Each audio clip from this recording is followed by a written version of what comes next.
One thing I see happening is people misunderstanding, people not utilizing frustration correctly.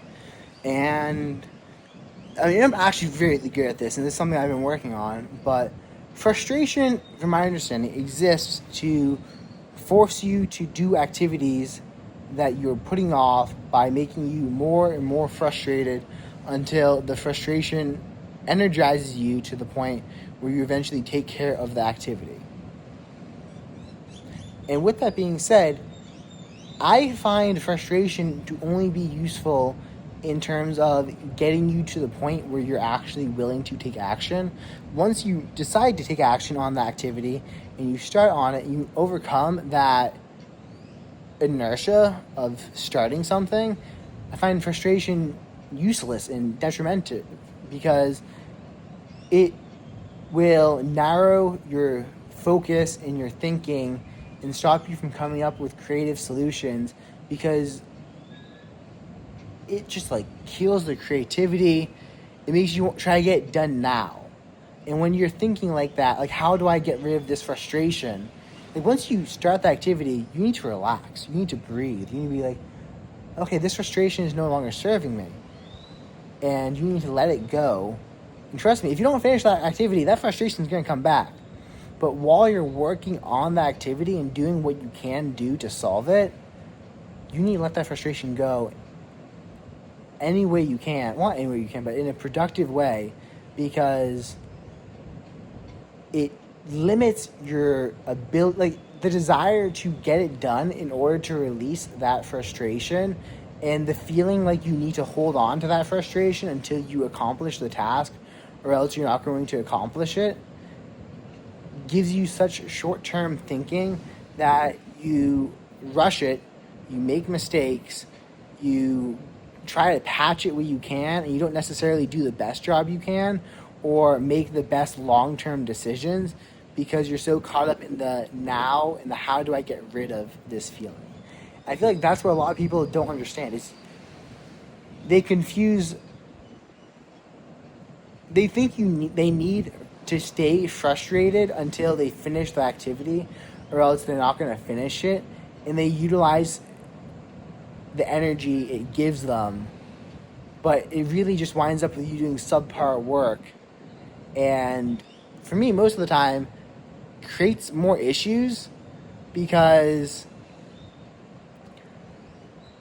I'll try to take shortcuts to fix it. So for me, I started thinking about things as puzzles, not problems. I made a video on this a while ago, but you don't get frustrated when a puzzle doesn't work out.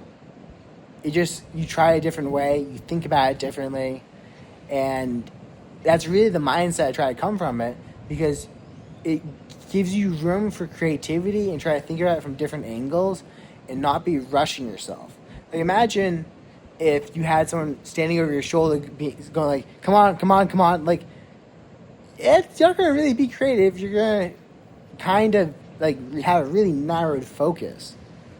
And that's not always what you need for your problem. Sometimes there's a creative, or not even that creative, but like just a slightly alternate way of looking at it, or a really simple solution you're not seeing because you haven't allowed yourself to think about other things, other ways of solving it. Sometimes that problem you think is a problem isn't even actually a problem. And like, you can get so caught up in the activity you're doing that you might not even realize that you shouldn't be doing that activity. And that's just one of the ways that that problem might not actually be a problem you have. It might actually be a benefit. And that's something I look at because in engineering and in life in general, I'm pretty good at phrasing like bugs as problems or as features. And that's something that you can look at. If what was it? I'm trying to think about my past engineering projects because I definitely helped out my classmates on this a lot. But I mean, they'll come to you like, "Oh, we can't do this," or "It has to be done this way." And I'm like, no. It gets to be done that way. And what's a good example of this? It's a simple one. Say you're trying to get somewhere but you can't, and the only way is through back roads, and it's going to take you 5 hours. Well, now that's not necessarily a problem because you have to waste 5 hours. Now it's a scenic detour. There are better examples.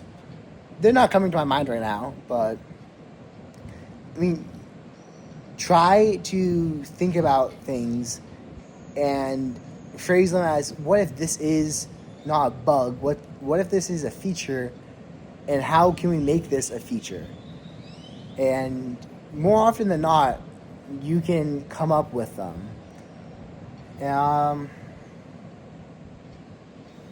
Yeah, just, you don't need, like, that's something I had to realize for myself. Like, you don't need to rely on frustration to get you through, or you don't need frustration in order to do something.